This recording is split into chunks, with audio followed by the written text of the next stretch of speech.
dice amén, amén, amén. Y le damos un fuerte aplauso a Cristo, Rey de Reyes y Señor de Señores. Gloria a Dios. Muy buenos días para todos. Sean bienvenidos a la casa del Señor en esta mañana. Vamos a estar compartiendo la palabra del Señor. Y yo quisiera pedirles que puedan abrir sus Biblias en 1 Corintios capítulo 15. 1 Corintios capítulo 15. Quiero hacer 3 lecturas bíblicas, pero comenzando por aquí. 1 Corintios 15, versículo 3 en adelante.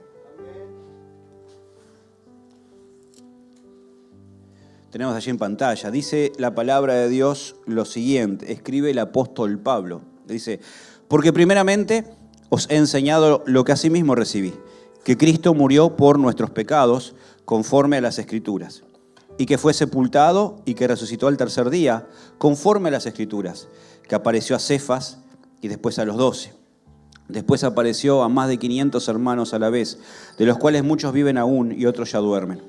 Después apareció a Jacobo, después a todos los apóstoles, y al último de todos, como un abortivo, me apareció a mí, porque soy el más pequeño de los apóstoles, que no soy digno de ser llamado apóstol, porque perseguía a la iglesia de Dios. Pero por la gracia de Dios soy lo que soy, y su gracia no ha sido en vano para conmigo. Antes he trabajado más que todos aquellos, pero no yo, sino la gracia de Dios conmigo. 1 Corintios 15 es el capítulo que Pablo dedica para hablar acerca de la resurrección de Cristo. Todo lo que continuará más adelante habla acerca de esta doctrina tan importante y fundamental de la fe cristiana, que Cristo murió conforme a las Escrituras, pero también resucitó y ascendió a los cielos. En este primer siglo de la iglesia ya habían enseñanzas que trataban de convertir la resurrección en algo así como un mito, como una invención humana, y habían hermanos o falsos maestros, mejor dicho, que estaban introduciéndose a la iglesia y estaban diciendo que Cristo no había resucitado. Entonces Pablo dedica todo el capítulo 15 para hablar de la resurrección y comienza mencionando que todo se cumplió de acuerdo a las Escrituras, conforme a las Escrituras. Luego dice que no solamente se cumplieron las Escrituras, sino que también se apareció el Señor a varias personas y comienza a mencionar a Cefas, quien es Pedro, a Jacobo. Dice que en una oportunidad apareció más de 500 personas a la vez. Y allí a lo último dice: y al final de todo apareció a mí. Y usa unos cuantos términos que son bastante particular. Pablo dice: apareció a mí, al último los apóstoles. Y usa un término, es como a un abortivo. Un abortivo no es una palabra que nosotros solamos usar, pero lo que está diciendo es: se apareció a mí como a quien nace fuera de tiempo. Un abortivo es aquella persona que nació en causas o circunstancias no normales o naturales. Tengo un eco, no sé si ustedes lo tienen, pero aquí detrás hay un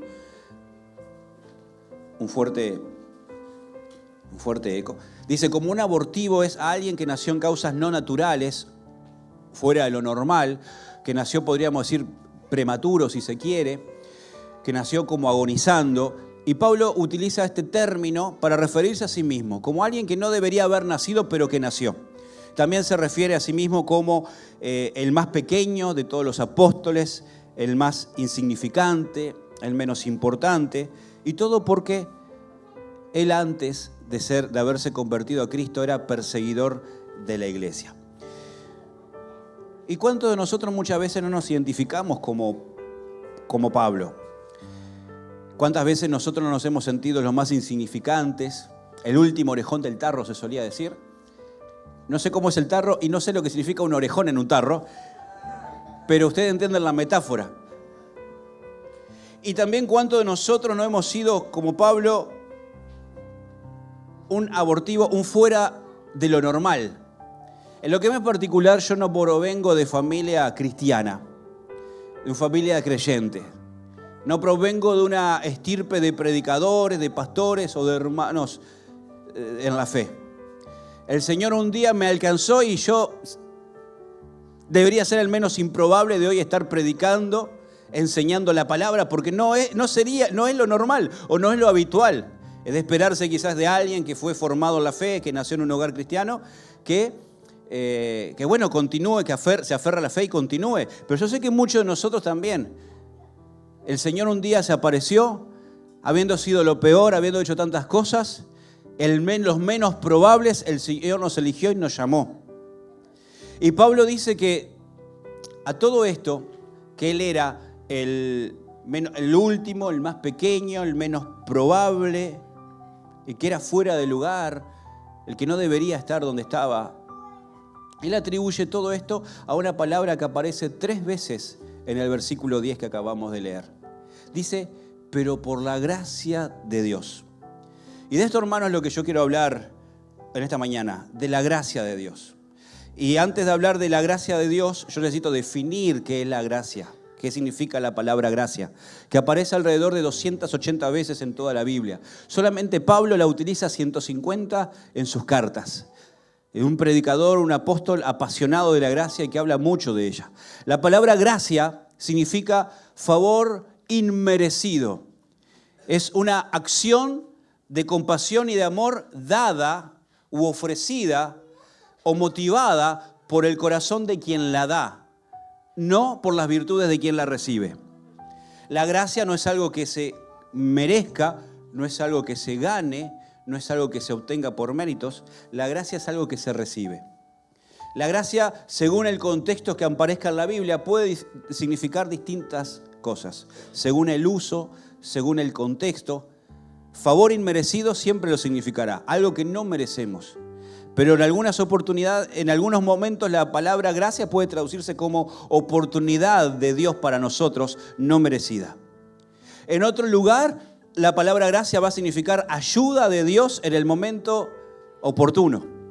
En otro lugar, la palabra gracia va a aplicarse a los dones espirituales que el Espíritu Santo, con los cuales el Espíritu Santo capacita a la iglesia. Son dones de gracia. Entonces, según la connotación, el espectro en lo que podemos aplicar la palabra gracia es muy amplio. Pero siempre recordando esto, que es un favor, es una oportunidad, es una puerta, es una capacidad, es un poder, es una ayuda, es una aprobación no merecida por parte de nosotros.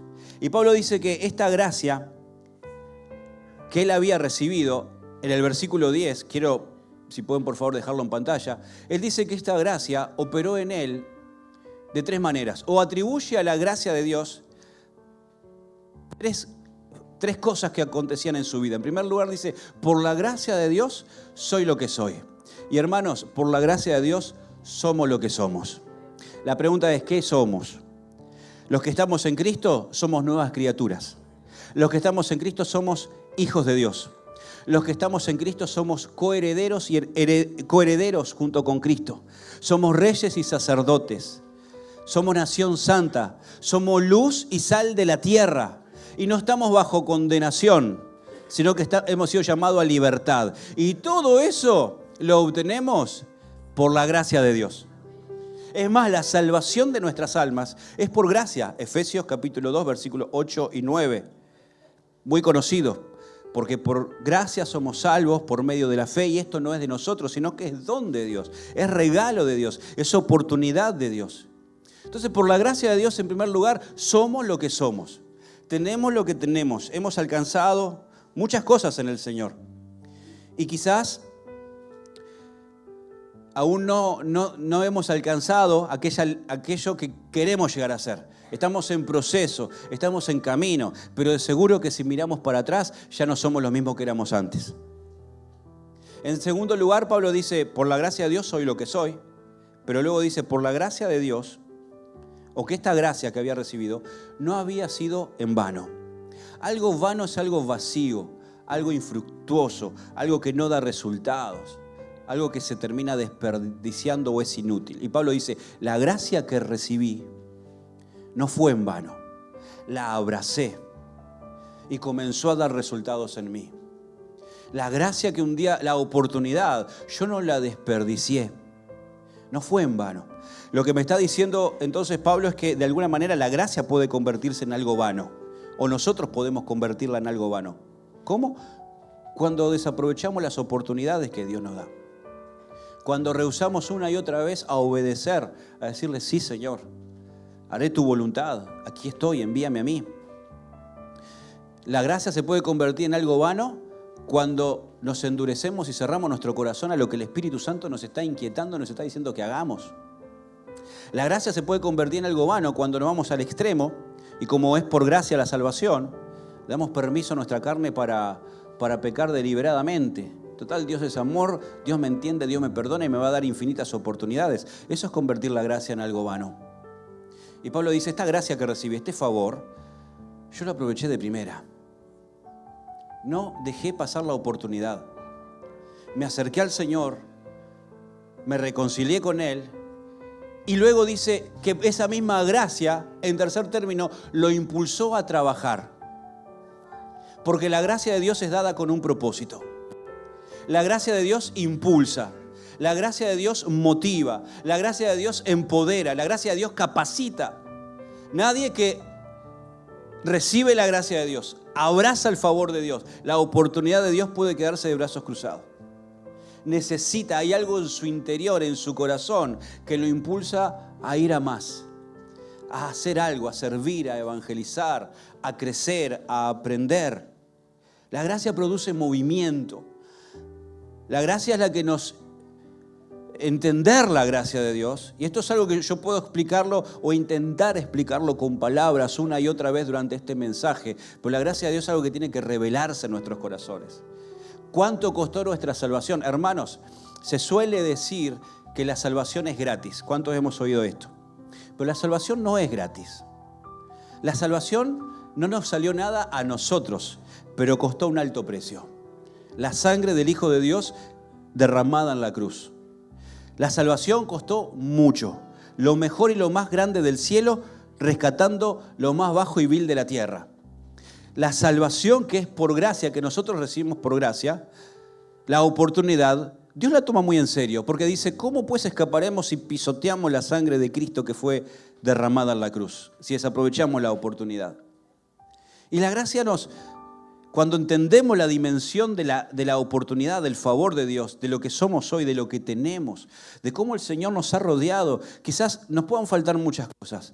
Probablemente estemos lidiando, padeciendo con dificultades de diversas índoles. Pero si miramos a nuestro favor, vamos a ver que en una y otra oportunidad el Señor nos coronó, puso coronas a nuestra cabeza. Son oportunidades, son puertas, son llamados, son favor tras favor que el Señor fue derramando. Y muchas veces nosotros la vista se nos nubla cuando aparecen las circunstancias adversas.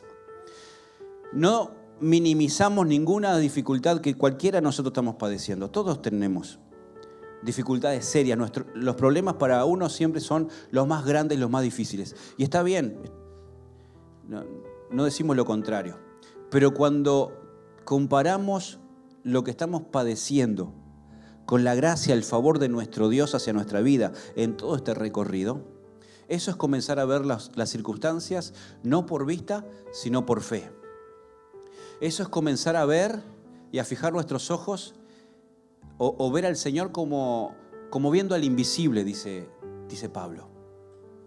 No viendo nosotros las cosas que se ven ahora, sino las que son invisibles y son eternas. Y en eso nos comenzamos a fortalecer y cobra ánimo nuestra vida, cuando logramos ver más allá de lo circunstancial para ver lo eterno. Y la gracia de Dios abre nuestra mente a lo eterno, abre nuestros ojos a la eternidad. Y la gracia es dada, como dije, con un propósito. ¿Cuál es ese propósito? En primer lugar, salvarnos. Luego transformarnos, tercero llamarnos y cuarto enviarnos. La gracia de Dios nos salva, nos transforma, nos llama y nos envía a predicar la palabra del Señor y a hacer aquello para lo cual el Señor nos ha llamado. Ahora, habiendo definido la gracia de Dios en todo esto, que es la que nos transforma y nos ha traído hasta aquí, es la oportunidad, es la que no debemos desperdiciar ni debe ser en vana. Y es la que ha trabajado en nosotros. Y Pablo dice, esta gracia me ha llevado a trabajar más que otros. Pero no yo, sino la gracia de Dios. Sino el fuego, la pasión que Dios ha puesto en mí, me ha llevado a desvivirme por el Señor.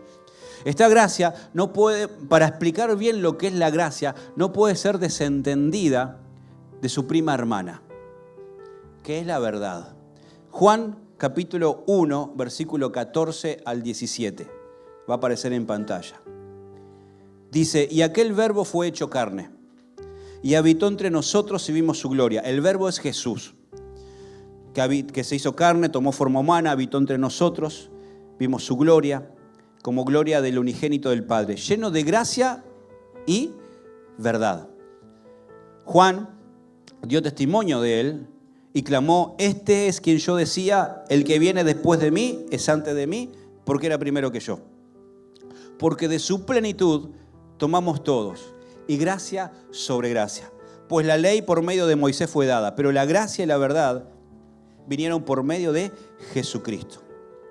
Entonces, para hablar bien de la gracia y para no caer en extremos, de lo cual uno pueda aferrarse y tergiversar el término, es necesario que la gracia sea explicada en conjunto con la verdad. ¿Y qué es la verdad? No voy a detenerme mucho a explicar porque el mensaje de la semana pasada dado a la iglesia habló sobre la verdad. Y si usted no pudo venir y quiere recordarlo, está en nuestro canal de YouTube, está en nuestra página de Facebook, puede volver allí y el pastor Hassan estuvo hablando ampliamente acerca de la verdad que nos hace libres, la verdad de la cual es una persona, es Jesucristo. Pero yo quiero hablar hoy de la verdad amalgamada con la gracia. La palabra verdad que se usa en la Biblia es la palabra aletheia, que es lo contrario a algo oculto o escondido. Entonces la verdad es aquello que está expuesto y sin esconder. La verdad es aquello que está a la luz. Y la verdad, cuando lo hablamos en estos términos, es la que nos dice quién es Dios y quiénes somos nosotros. La verdad es la que nos enseña qué es lo que está bien y qué es lo que está mal. La verdad es la que señala el pecado y la realidad de que necesitamos cambiar. Y la verdad es la que nos indica el camino por el cual nosotros debemos andar. ¿Y cómo se amalgama la gracia y la verdad? Miren, Juan capítulo 8 va a hablar de un incidente cuando Jesús estaba enseñando a unas personas y le traen a una mujer sorprendida en el acto de adulterio. Hipocresía de aquella época, que solamente traen a la mujer para ser apedrada y lapidada allí, donde estaba el hombre con el que se encontraba. Quizás era amigos de aquellos que querían enjuiciar a la mujer y para protegerlo lo apartaron y la trajeron solo a ella. Pero lo que quiero enfatizar es esto. Cuando Jesús está allí enseñando y escribiendo en tierra, dice que traen a esta mujer y le dicen, Señor, la ley dice que debemos apedrear a esta mujer que fue encontrada en el mismo acto de adulterio. ¿Tú qué dices? Jesús dice su famosa frase, el que esté libre de pecado, que sea el primero en arrojar la piedra o que tire la primera piedra. Dice que al instante, desde los mayores hasta los más jóvenes comenzaron a arrojar las piedras. Y el Señor seguía escribiendo. Y en determinado momento se dirige a la mujer y le dice, mujer, ¿dónde están los que te condenaban? Y ella le dice, ninguno ha quedado. Y el Señor le dice, ni yo te condeno. Vete, pero no peques más. Cuando el Señor le dice, ni yo te condeno, le está dando gracia, le está dando favor, le está dando la oportunidad. Pero cuando le dice, vete y no peques más, le está diciendo la verdad. Porque la gracia es la que nos levanta, pero la verdad es la que nos encamina. Y gracia sin verdad no puede ir. La gracia necesita ser equilibrada con la verdad y la verdad necesita ser equilibrada con la gracia. Porque cuando uno enfatiza solamente la gracia, el favor de Dios, la oportunidad, puede irse al extremo de el liberalismo, el libertinaje, está todo bien, no importa si peco, no importa si hago todo lo malo, total Dios me entiende, Dios me da infinitas oportunidades. Pero cuando nosotros nos desbalanceamos la balanza hacia el otro lado y solamente enfocamos la verdad, nos podemos volver personas condenatorias, personas que señalan, que juzgan, que hacen juicio. Entonces en Cristo encontramos el balance perfecto entre la gracia y la verdad. Mientras la gracia es la que dice, puedes acercarte a la mesa. Y la verdad es la que nos dice, bueno, ahora te voy a explicar lo que verdaderamente está pasando. La gracia es la que dice, te amo y no tienes que esconderte delante de mí. Pero la verdad es la que nos dice, estas son las cosas que necesitamos cambiar. La gracia es la que recibe al pecador. La gracia es la que confronta al pecado. La verdad, perdón, es la que confronta al pecado. La gracia es la que quita la condenación de nuestros corazones. Pero la verdad es la que quita el velo del autoengaño. La gracia es la que nos permite comenzar de nuevo. Pero la verdad es la que nos va a guiar en este nuevo caminar. Entonces, hermanos, la gracia y la verdad deben ser equilibradas. Nosotros, la iglesia, los creyentes, debemos ser personas que dispensemos gracia, pero en verdad, o en la verdad. Por eso dice Pablo que debemos decir siempre la verdad en amor. Cuando dice la verdad en amor, dice la verdad a través de la gracia. Porque yo solo con la verdad, diciéndole a alguien todo lo que es, puedo herir, puedo lastimar, puedo ofender, y estoy diciendo la verdad. Y muchas personas muchas veces se escudan detrás de esto. Yo soy como soy, yo soy frontal, yo te digo la verdad. Sí, pero esa es verdad sin gracia. Por eso Pablo va a decir la verdad en amor. ¿Y cómo es la verdad en amor? Es antes de decir algo, pensar qué consecuencias puede traer a la otra persona. La va a levantar, la va a confrontar, quizás sea necesario que sea confrontada, quizás sea necesario que sea levantada. Entonces, cuando nosotros pasamos todo por el filtro de la gracia, la verdad se matiza. No significa ocultar la verdad, pero significa decir la verdad no como un desahogo, no como un momento de catarsis, sino en amor, pensando en a quién le estoy diciendo las cosas. No sé si logro explicarme con este ejemplo. Por eso la gracia y la verdad siempre van de la mano. Y dice el texto que acabamos de leer, el versículo 14, que Cristo estaba lleno ¿de qué? De gracia y de verdad. Porque en Él está el verdadero equilibrio. Nosotros muchas veces nos desequilibramos. O queremos ser más buenos que Dios y tener más gracia que la que tiene Dios, o queremos ser más justos que Dios y queremos tener más verdad de la que tiene Él. Pero en Cristo, Él estaba lleno, no tenía más gracia que verdad. Estaba lleno de las dos cosas, pleno en gracia y pleno en verdad. Y cuando venimos al Señor, el Señor nos recibe a la mesa y nos da de comer y nos limpia y pone vestiduras nuevas y luego nos dice: hijo, ahora es necesario que hablemos las cosas que hay que cambiar. Muchas personas son levantadas por la gracia, pero no perseveran por falta de verdad. ¿Cuántos de los que quizás estemos aquí conocemos o podemos ser personas que una vez el Señor nos perdonó, cambió nuestras vidas, nos dio oportunidad? Y terminamos procesos, quizás alguno haya estado en el hogar, o quizás otros procesos de caminar con el Señor, y el Señor nos bendice, nos da familias, nos da trabajo, nos da oportunidades de servirle, pero porque falta la verdad. Y la verdad es alinear nuestra vida a la palabra de Dios. Jesús dice en Juan 17:17 que la palabra de Dios es la verdad. Santifícalos en la verdad. Tu palabra es verdad. Entonces, cuando Dios nos levanta, nos da la oportunidad por su gracia, la verdad necesita estar puesta delante de nosotros para caminar en ella. Muchos que han recibido la gracia, la oportunidad, el favor de Dios, luego terminan apartándose. ¿Por qué? Porque no han sostenido su vida con la verdad. No han alineado sus pasos a la palabra de Dios. Han pensado que ahora, porque están en la gracia, pueden seguir viviendo como vivían antes. Pueden amalgamar, ahora sí me sale la palabra, la vida que llevaban antes con la nueva. Y es imposible, porque no se amalgama la mentira con la gracia. Solo la verdad con la gracia pueden ir juntas. Entonces, mi hermano, mi hermana querido, la gracia de Dios te ha levantado. La gracia de Dios te ha sostenido. Pero la verdad es el camino por el cual debes transitar para que esa gracia no sea en vano. Y en último término, y le quiero pedir a Hassan si puede estar pasando,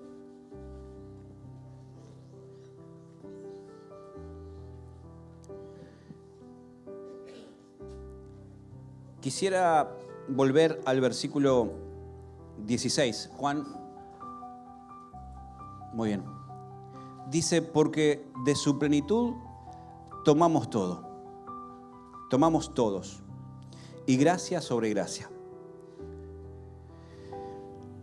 Hermanos, yo voy a decir algo que no es nuevo. De hecho, mientras Santiago estaba cantando, y no sé Santi si quiere pasar también a la guitarra, Julián a la batería, voy a decir algo que no es nuevo. Y es justamente algo que se estaba cantando o diciendo mientras cantábamos, mejor dicho. Es que en Cristo lo tenemos todo. Cuando dice que de su plenitud todos tomamos, la plenitud es algo pleno, es algo completo, es algo lleno, es algo abundante, es algo restaurado. Y hermanos, en Cristo lo tenemos todo. En Cristo fue provista nuestra salvación, pero también todas nuestras demás necesidades. Cuando nosotros, esto no es el sentirnos plenos en el Señor, el sentirnos llenos en el Señor, no es algo que se logre o se alcance en nuestra vida cotidiana por sentimiento o emoción. Porque hay mañanas que nos vamos a levantar y no nos vamos a sentir llenos. No es algo que podamos depender solamente el día domingo porque vengo a la iglesia y acá está todo bien y el Señor, me voy lleno, me voy pleno. Pero ya el lunes comienza a haber menos de esa plenitud, el martes un poco menos, ya llegando jueves o viernes ni qué hablar. Necesito nuevamente volver a la iglesia. Y es cierto que necesitamos congregarnos para reforzar nuestra fe, para estimularnos, para tener comunión, para levantarnos. Pero esto no es cuestión, el ser lleno del Señor, estar pleno en el Señor, no es cuestión de emoción o sentimentalismo. Es cuestión de creerlo, de posicionarnos y de apropiarnos de esa realidad. Porque dice, de su plenitud tomamos todo. La palabra tomamos, la palabra pleroma, que significa tomamos a la fuerza, arrebatamos, abrazamos. Pero hay quienes lo han escuchado, se les predica, lo saben, pero no lo han abrazado esta realidad.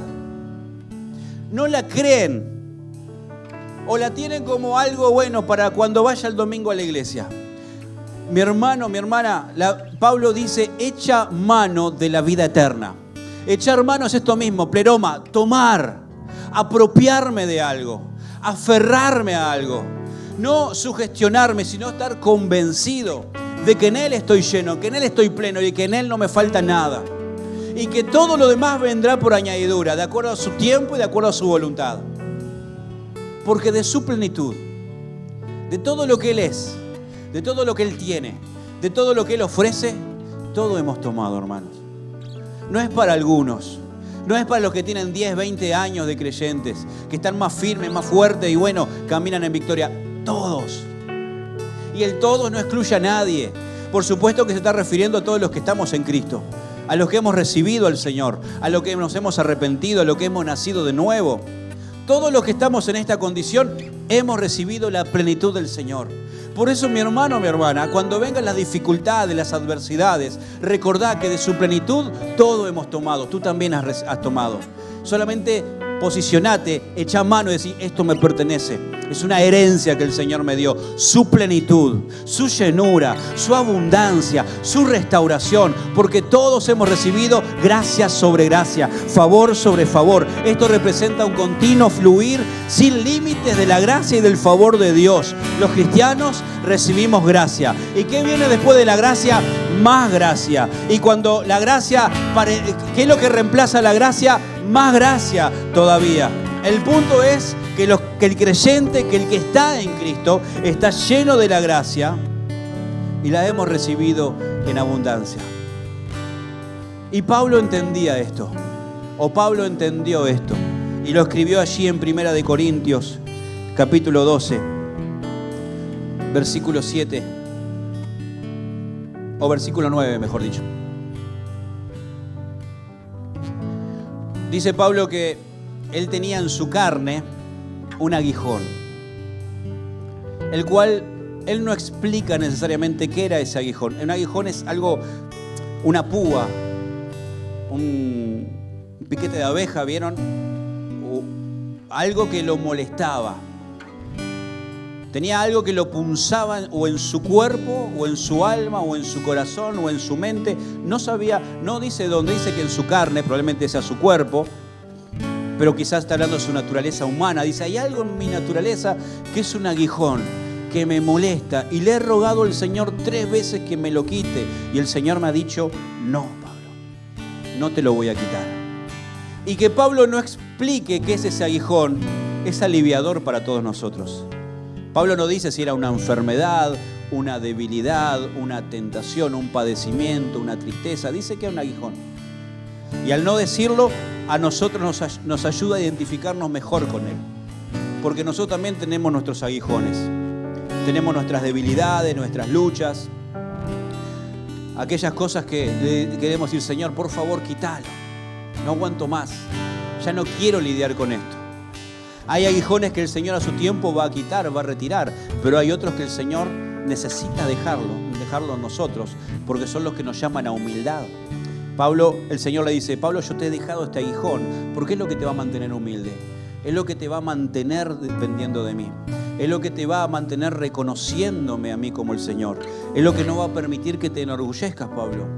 Y cuando Pablo entendió esto, cuando Pablo entendió que su lucha no era para destrucción, sino era para mantenerlo humilde en su estado justo, él entiende y él recibe la palabra del Señor, 2 de Corintios 12:9, donde dice, Pablo, me ha dicho, bástate mi gracia, porque mi poder se perfecciona en la debilidad. Por tanto, de buena gana me gloriaré más bien en mis debilidades, para que repose sobre mí el poder de Cristo. Pablo, acá vemos la amalgama perfecta nuevamente entre la verdad y la gracia. ¿Cuál era la verdad? Pablo decía, tengo un aguijón, tengo una lucha, tengo algo que me está mortificando. La gracia es, bástate mi favor, porque eso es lo que te va a sostener. Pablo, mi gracia es suficiente para soportar. Pablo no desdeñó o minimizó su sufrimiento, su padecimiento. Lo reconoció. Pablo dice, esto es lo que me está pasando, pero el Señor me ha dicho que su gracia era suficiente. Por eso dice, de buena gana me voy a gloriar en esta debilidad. Sobre esta debilidad, sobre este padecimiento, me voy a parar en victoria y entonaré cánticos de alabanza a mi Señor. Sobre esta verdad de que su gracia me basta, miraré al gigante de frente y le dirá, tú vienes conmigo con lanza y jabalina, pero yo vengo en el nombre del Señor Jesucristo, Jehová de los ejércitos es su nombre. Pablo lo entendía, por eso decía, me glorío aún en mis debilidades, porque cuando soy débil, entonces soy fuerte. Y hermanos,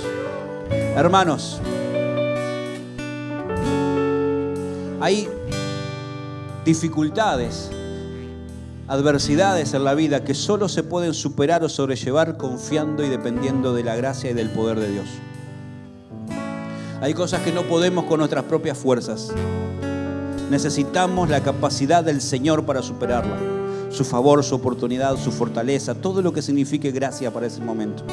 Cuando nosotros reconocemos nuestra debilidad y nuestra dependencia de Dios, es cuando podemos decir que en nuestra debilidad su fortaleza y su poder crecen. Lo único que hay que hacer es el consejo de Hebreos 4:16. Acerquémonos pues confiadamente al trono de la gracia para alcanzar misericordia y hallar la gracia para el oportuno socorro. Vamos a acercarnos al trono de la gracia. ¿Qué les parece si nos ponemos en pie en esta mañana y hacemos la recomendación que el autor de Hebreos nos dice? Acerquémonos pues.